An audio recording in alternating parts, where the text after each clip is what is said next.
ম্যাথমেটিক্সের এই ফাংশন নামের একটা ওয়ার্ড আছে, যে ওয়ার্ডটা আমাদের সবারই কাছে পপুলার।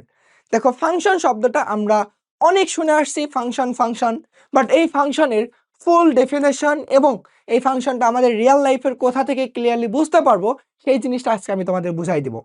তোমরা শুরু থেকে শেষ পর্যন্ত ক্লাসটুকু দেখো, খুবই শর্ট ভিডিওর মাধ্যমে তোমাদের ফাংশনটা আমি একদম রিয়েল লাইফের এক্সাম্পল থেকে বুঝাই দিব।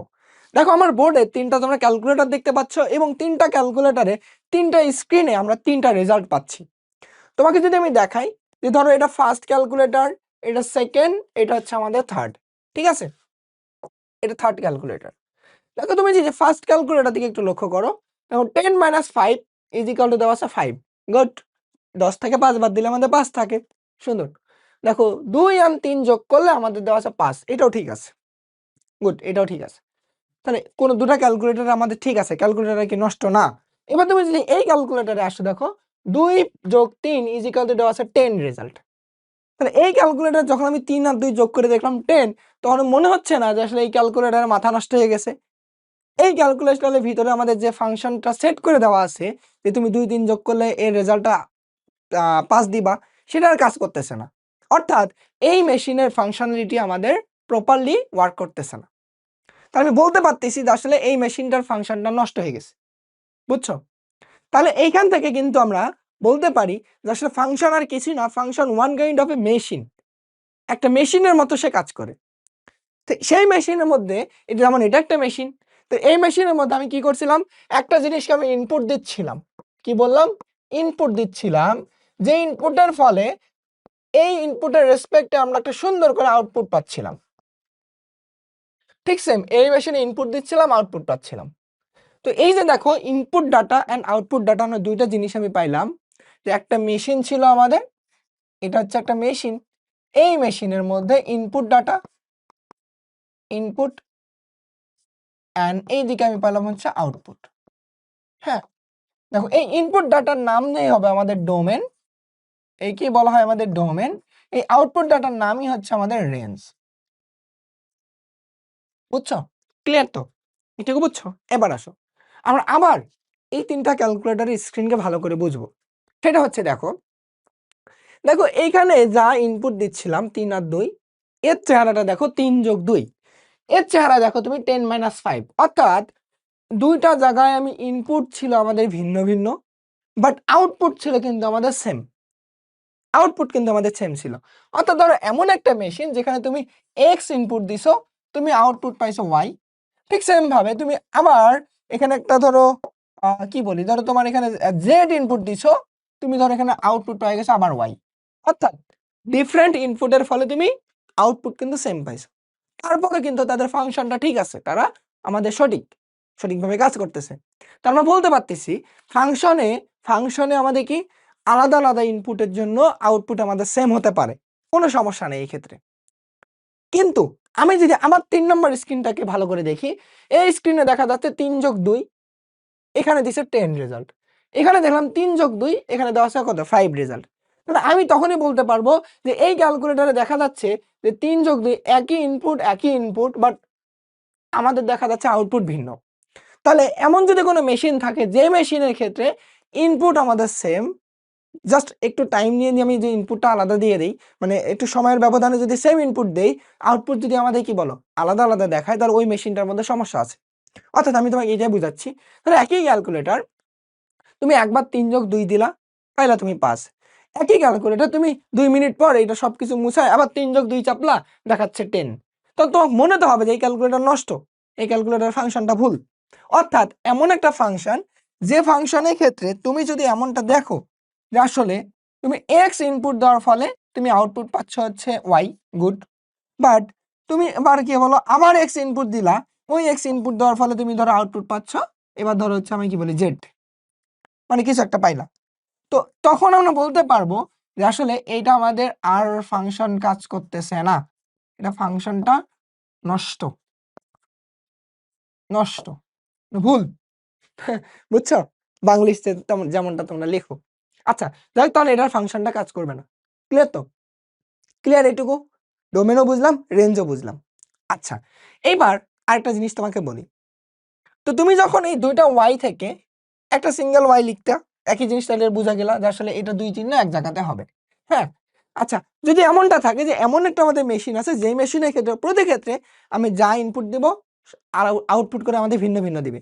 অর্থাৎ তোমাকে যদি আমি বলি যে এমনটা যে তোমাকে কি বলি উদাহরণ দিই। হ্যাঁ, যে ধরো এফ অফ এক্স এমন একটা জিনিস যে এফ অফ এক্স নামে একটা ফাংশন, যে ফাংশনটা হচ্ছে কত 2x প্লাস 1।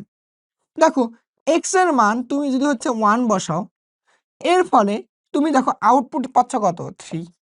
তুমি যে এক্স এর মান 2 বসাও তখন তুমি পাচ্ছ কত 5।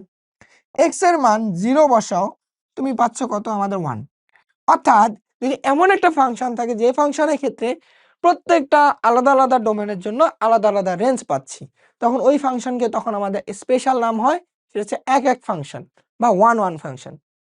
বুঝছো আমার কথাটা? ক্লিয়ার তো?